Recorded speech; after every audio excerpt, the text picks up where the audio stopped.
So we have to talk about the market, closed last night, why Barcelona left it so late with Aubameyang, with Hector Bellerin, with Marcos Alonso, why Raúl de Tomás didn't leave, Dolberg, good signing, Januzaj as well for Sevilla, about the games of the weekend, and why we are here in Ibiza. But first, a coffee.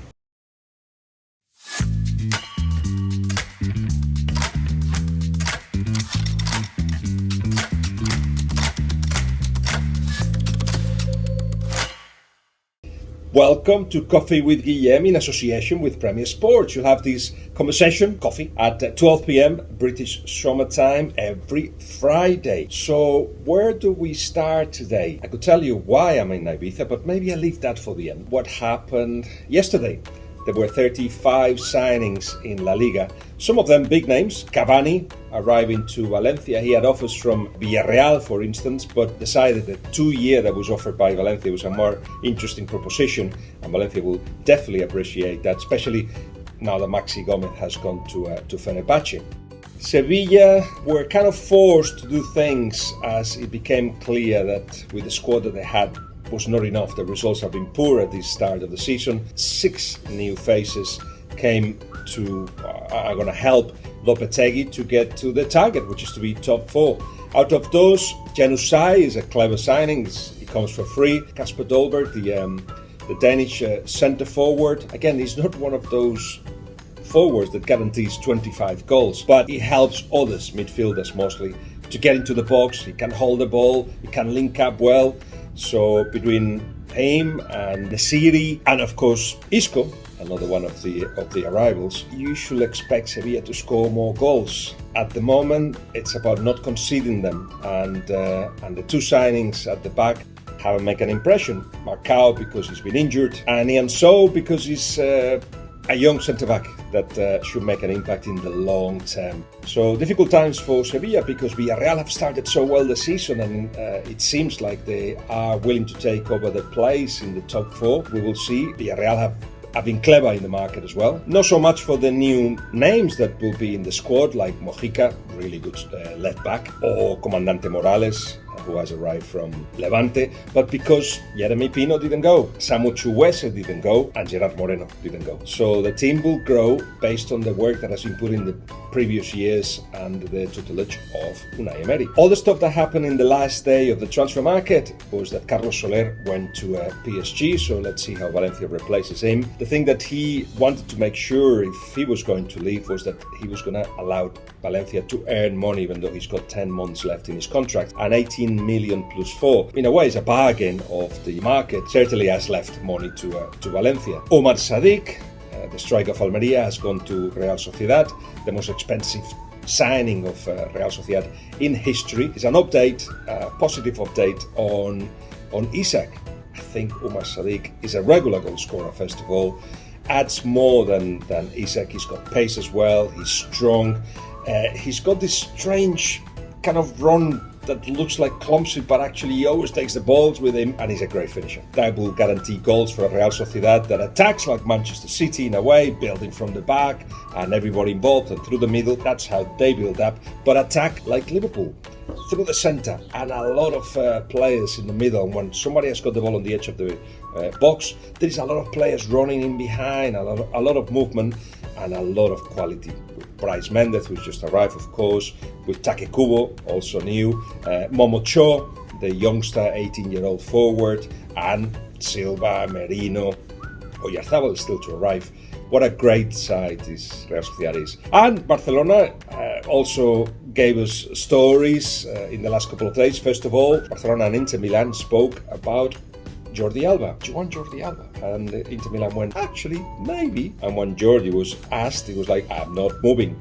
2-year contract still left. I want to stay put. But he's not the number 1 choice as a left back now. And there are 3 that Barcelona will be able to choose from, because even though Marcos Alonso did not sign within the deadline, because he's a free agent now, he'll be able to sign today. Hector Bellerin arrived at the last minute, free agent as well. Why did Arsenal didn't want to get any money for him?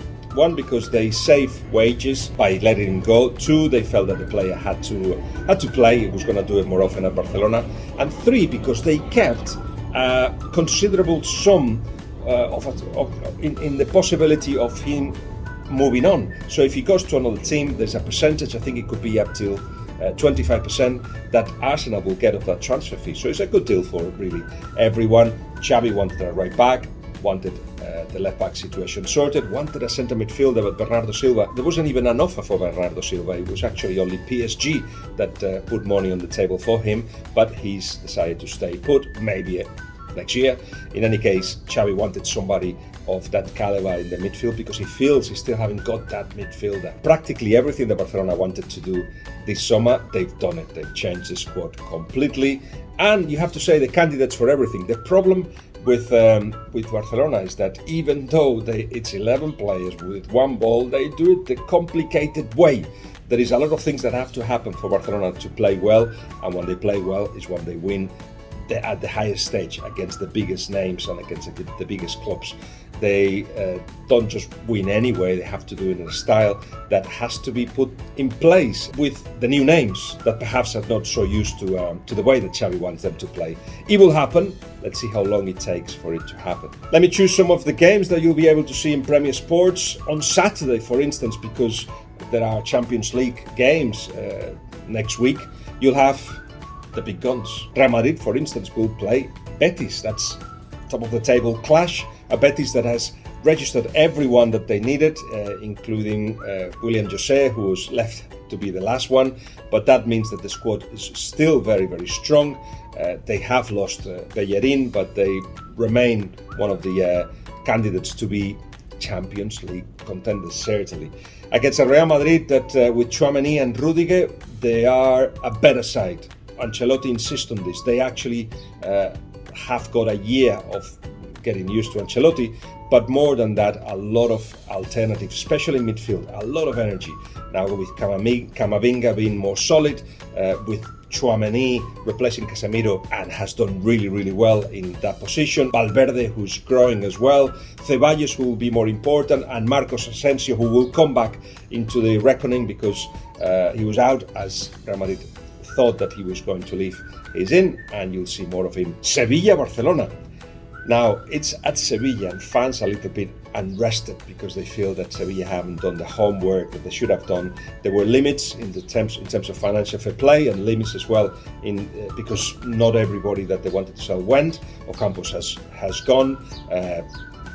Tecatito Corona is injured in a long term. These are two important players up front, but let's see what Kasper Dolberg can do for them up front. I think he can go straight away into the side, and the City an alternative, and Isco needs a while, physically still not well.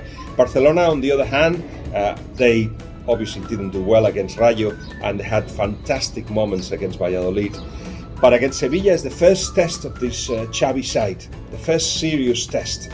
It will be fascinating to see how they battle against what it is a very physical side, the one they play high tempo, makes life difficult for Barcelona and anybody else. And Real Sociedad, Atletico Madrid. I love Real Sociedad, the way they play, the way they insist on the idea, even when sometimes doesn't work. And interestingly enough, despite the quality of front, it's actually the good defending that's making them so good, and perhaps again candidates to be contenders anyway for the top four. And Atletico Madrid, if they get it right, they could fight for the league. And I know it doesn't seem that way with the results so far, with the defeat to Villarreal, but they did well against Valencia. They were solid. Valencia had a lot of opportunities, but eventually Atletico Madrid took the 3 points in the way that Simeone do that. Score and then defend yourself, and they did that well. So those are the big games of the weekend. You'll watch them on Premier Sports, but every other game of La Liga will be there as well from Friday to Monday.